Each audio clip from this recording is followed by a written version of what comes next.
I'm about to show you how you can start making $10,000 a month trading. Now, I'm not gonna make you any promises. Are there people out there making $10,000 a month from trading? Hell yeah, and way over that actually. But does that mean that you're going to be able to do it? Maybe. It's a big maybe. Most traders fail. So keep that in mind as you're going through anything in this video. It's very hard and most people don't put in the years of work required to start making consistent money. But it is possible. It is possible. And at the end of this video, I'm going to show you the exact setups that I use to make over 6 figures a month trading, right? From start to finish, the A+ setups only, obviously. Now, the first thing you need to do is learn. There are hundreds and hundreds of hours of free education on YouTube. Use it, right? I'll even link down below my 2-hour-long course on my channel. Most of y'all have seen it. That goes over everything you need to get started. The next thing you have to do, right, is buy a prop firm account. I'll link the best one down below in the description, but you can find some for as cheap as $50 per month. Now, you want to start practicing. You want to start practicing because with a prop account, right, and not a paper account, like why? Why with the prop account? Why not paper trading? Why not demo trade? Because you need real skin in the game, right? You need to have some emotion in the game. So let me break this down for you. Before we get into any of the technicals, right, before we continue this, you have to shed your limiting beliefs. Now, I talk about this a lot, but those voices in your head telling you you're not enough, it's too late, those are all lies. They're like outdated software completely crashing your system. I used to believe success meant being perfect. That mindset kept me stuck, right? Paralyzed where I was. I wouldn't even start a project unless everything felt just right. But from studying, mindset most importantly, and just research from people who have done what I want to do, who have been places I want to go, taught me that grit, perseverance, and not talent predicts success. Beliefs can be changed. You're setting yourself your own ceiling. And you start using affirmations backed by real evidence. You know, if you think I'm not creative, prove yourself wrong. With just some small examples, right? Like solving a problem, building something, cooking a new recipe. These small things will stack up. Just remember what these very wise, even old scripture teaches. Everything is impermanent. Nothing is fixed. Not even yourself, not even your image. And visualize limiting beliefs, just like clouds just passing in front of the sun. They might block you from your light, but they do not take it away.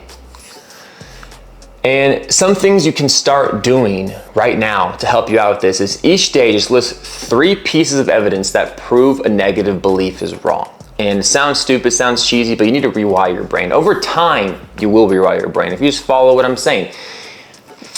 And that's how you build self-belief. You're not stuck, you're evolving, you're getting better. Pick one limiting belief today and start tearing it down. Start tearing down that roof, man. You'll feel the shift, right? Like you're just breaking out of a cocoon, like you're a fucking butterfly, and finally let go of the outcome. So you detach from needing things to happen a certain way, right? Life is constantly shifting, just like the markets, right? Clinging on to one outcome will only drain you from what you actually want to do, right? It will cause you a lot of suffering, right? You have to act without obsessing over the results. And it's a huge part of trading. I used to tie my identity to like a job title, for example. I resisted change until I hit a burnout, but you know, surrendering, letting go led me to flow, led me to be who I am today. And there's so much research out there that shows that flow happens when we lose the need to control and just immerse ourselves in the moment, right? Have fun on the journey. So again, practice this. Sit for 10 minutes every single day. Meditate. Watch your thoughts flow by like leaves on a fucking river and just don't judge them. Observe. Think about them. And this is how you become adaptable. This is how you invite new opportunities in. And I'm going on a little bit of a rant here, but you can skip to the actual setup part of this video if you want. But life's a dance. If you grip it too tight, you will kill the rhythm. You have to loosen your hold and you'll move freely. You'll move with grace. Now let's talk about real trading, which y'all are here to actually learn, right? The real trading happens, the real learning happens with screen time and execution. To accelerate your growth, not be stagnant for a long time, you need to track everything. Your entry, your setup, your trigger, time of day, context, outcome, every single detail. And why? Because the only way to improve is to collect data, analyze the data, find patterns, and refine them. You do this every single day for years on end, and yes, you can reach your goal very fucking easily. But don't expect to improve without knowing what you're doing wrong. And you're not gonna keep all that shit in your head, you're gonna keep that shit in a journal, in a trade tracker. Let's just get right into the setups.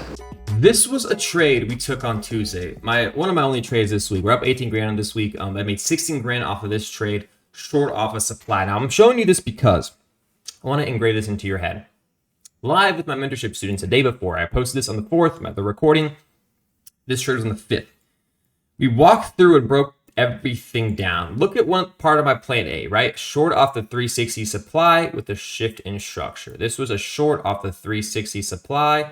Let me move my face. 360 supply with a shift in structure. Exactly what I planned for, and I was very aggressive because I planned for this exact trade in this exact setup.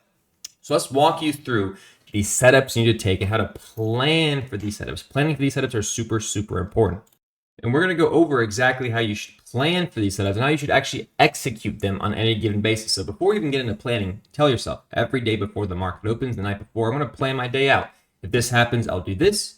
If this happens, I'll do that. And that's a day as a thing you should do every single day. So let's go over how you can start building high probability day trading setups to scale up to $10,000 a month. Now, remember, you're going to be doing these with prop firms, right?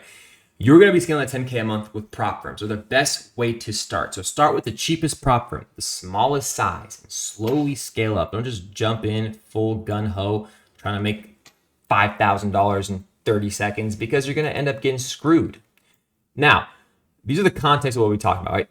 Already talked about the start. So the big picture, this is the setup I use, by the way, guys, and I've been using this for a very, very long time. The fade, key levels, zooming in for execution, volume as a reversal cue, confirmation with order flow, define stop loss and take profit, and entry adjustment based on risk to reward ratio, and entry triggers using the tape. So this is how I trade. It's simple. It might look confusing right now, but it's very, very simple.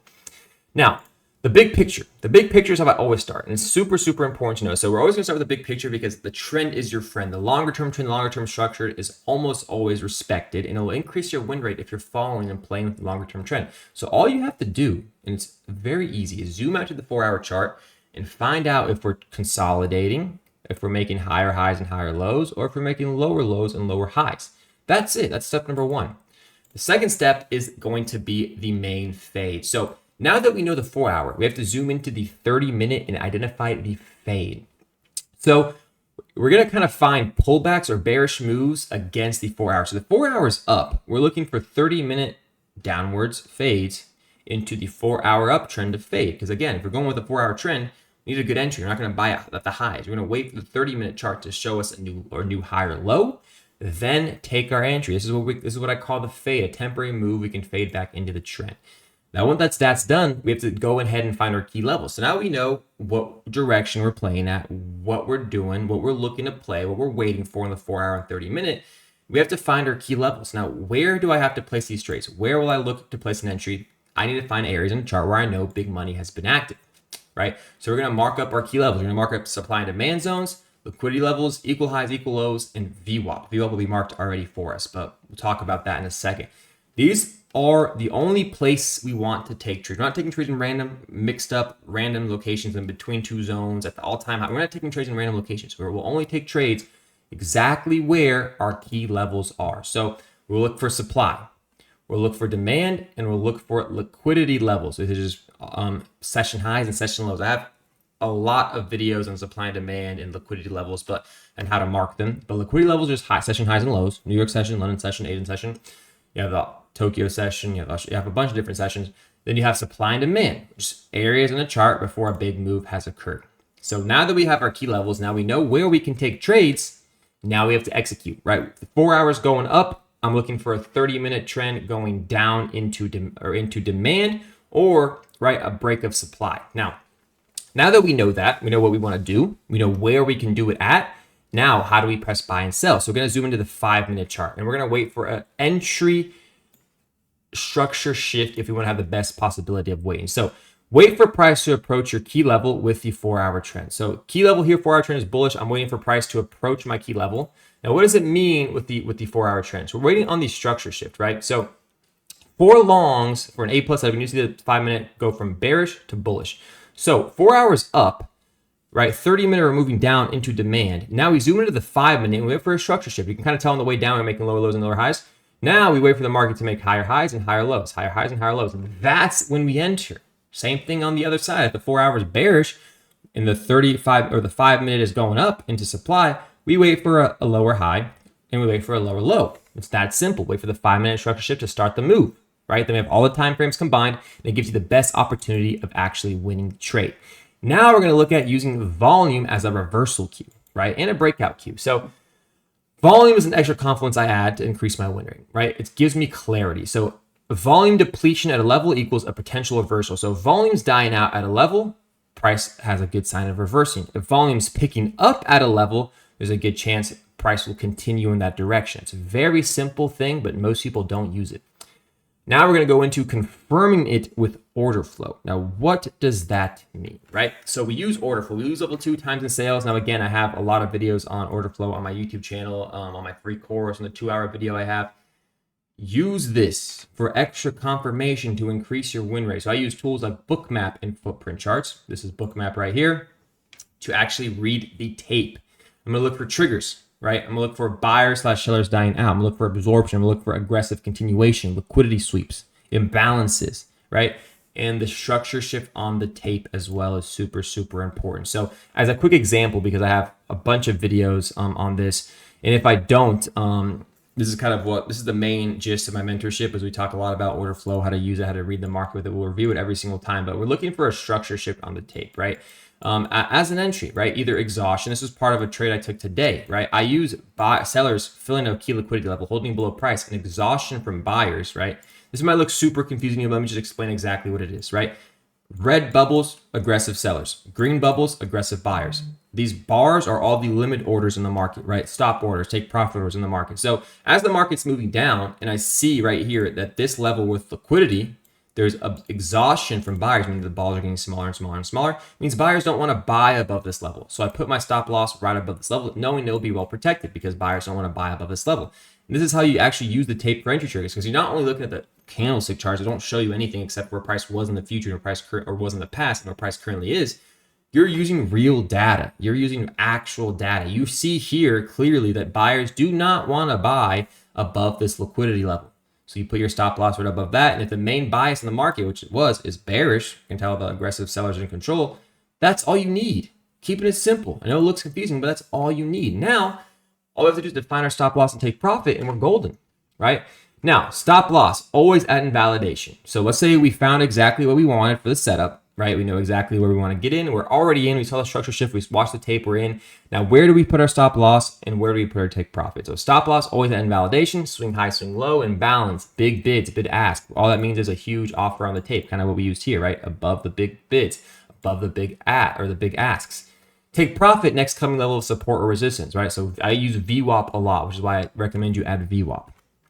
Now, invalidation, right? For shorts, right? You look, invalidation is going to be the highs. For longs, invalidation is going to be the lows of the session or whatever move, right? Imbalances, if you're using a footprint chart, you can use invalidation on imbalances as well. Not only that, you can use big orders, like we just mentioned, big orders on the tape, put your stop loss right above that level. For take profits, I use VWAP all the time. It's a big level I have marked on my charts, and I at least de-risk or move stop loss to break even at VWAP almost every single time. Now that we know that, we know where our stop loss has to go, we know where our take profit has to go. Now, the only thing that's left, right, is finding out if that trade is actually worth it. Not every setup will be worth it, no matter how pretty it is.